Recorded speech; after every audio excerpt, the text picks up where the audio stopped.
You know, it is only appropriate if we have the lame duck session of Congress getting ready to wreak. It's whatever it's going to wreak.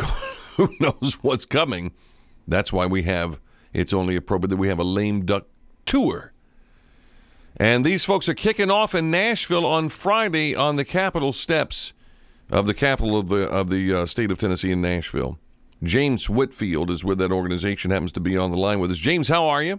Hello, Brother Phil. I'm doing very good. And yourself? I'm doing extra good, and I do appreciate your asking. So this is going to be on Friday, early in the evening at 6 p.m., correct? Yes, sir, it is. At the you stated correctly. It's at the Tennessee State Capitol on the South Steps. It's the South Steps overlook the Legislative Plaza, and we're going to be set up right there on the steps. There was a booking conflict, and so we're not. Initially, we thought we were going to be on the Legislative Plaza, but that has moved across the street over to the Capitol. So we'll be able to find where this is. Now, you've got several dignitaries going to be speaking. I'm going to be speaking there as well. Yes, and this is going to kick off this thing to do what? To tell these people in Washington that we don't want them doing something stupid in this lame duck session. You said it. There's a couple of things that we want to emphasize. That is one.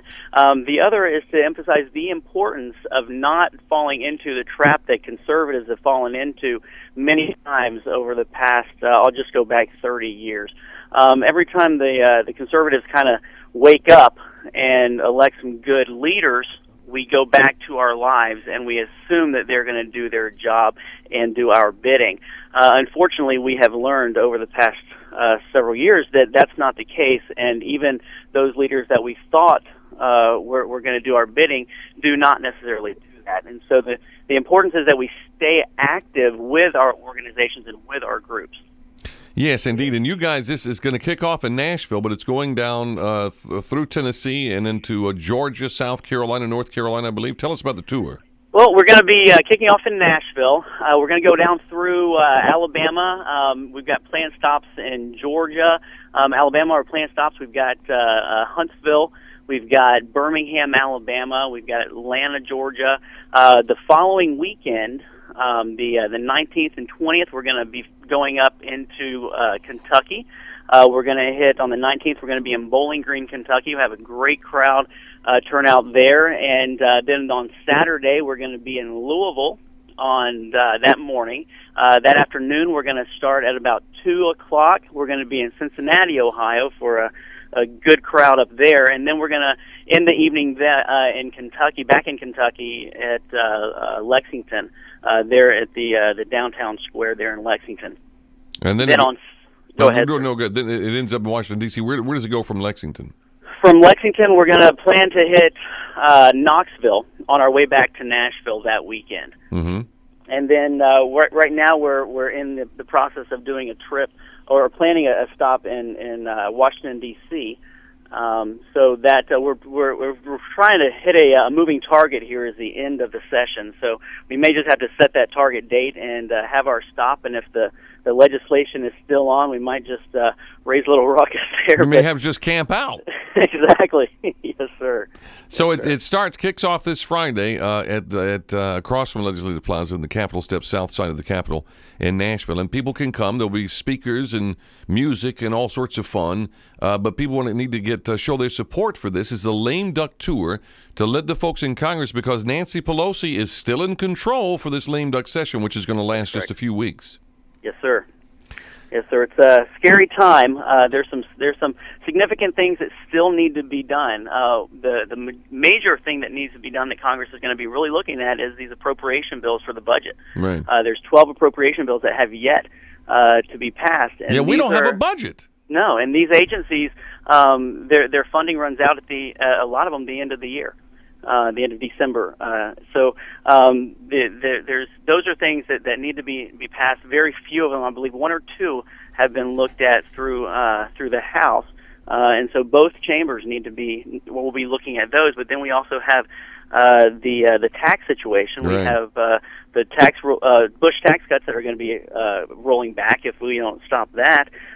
We've got the cap and trade, which is raising its head, and you've also got the New Start legislation, which is something that's really kind of puts us in danger if we don't really really keep an eye on that. And the estate tax goes to 55% if we don't do anything too.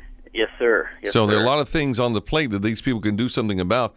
I don't think they're going to do something about a lot of them, but at least what we want to make sure is that they don't do any damage that can't be undone by the Republicans when they come in, right? Yes, sir. That's correct. And we also, one thing that on the tour that we're really going to be emphasizing as well is the power that the states have that we've never really had to emphasize, but the power that the states have to kind of take back some of those rights that are spelled out in our Constitution. We've got a great speaker. He will be there Friday night, and then he's going to be accompanying us up into Kentucky, a gentleman by the name of Louis Johnston. He's a local author. We've also going to have a guy by the name of Kevin Kukuji, he's a local attorney, but he also started an organization called the Linchpins of Liberty. And he's going to be sharing some information about that New Start legislation that I just mentioned. Then we've also got Congresswoman Marsha Blackburn, who will also be there on Friday evening. We've got State Senator Jack Johnson, and we're really excited to have possibly the next Speaker of the House for the state of Tennessee, Representative Glenn Cassida, will also be making a stop by, along with former congressional candidate from the 6th District, Luann Zelnick. Interesting. So it's going to be a great night. And people need to get out and show their support for this. It is the Lame Duck Tour. You got a website, right? lameducktour.com. Okay. Yes, sir. We have lameducktour.com. The Lame Duck Tour is sponsored by an organization called the Conservative Front. People can get more information about that at conservativefront.org. It is also sponsored by the NFC PAC, which stands for the National Fiscal Conservative PAC, and that web address, if you don't mind, is www.nfc-pac. So it's nfc-pac.com. Well, I understand. I was looking at the forecast too. There's the forecast for a conservative front to be moving to Washington D.C. at the end of this month. So that's going to be right on time. Correct. That is correct. We've got actually some great things are going on in Washington over the next week and a half. We've got some people who were going to be in our tour that had to reschedule because they're going to be in Washington speaking with some of these freshman representatives that are going to be coming in January. Right. When does this lame duck session start? Have they set an official date on that? No, we're being told by our legislators that the House and Senate both go into session on November 15th. It's right. Monday. And will carry through till around the December 3rd. December 3rd, okay. All right, well, we'll keep an eye on this, and you can go to lameducktour.com for more details on this. James Whitfield, appreciate it very much, James, and we'll see you on Friday night, Legislative Plaza, 6 p.m. I will be there as well through the magic of radio. It's amazing how we can do this. 6 p.m. at the south steps of the Capitol in Nashville, downtown, right across from Legislative Plaza. James, appreciate it very much. Yes, sir, Brother Phil. Thank you so much. You have a wonderful day. We'll see you then, my friend. Yes, sir.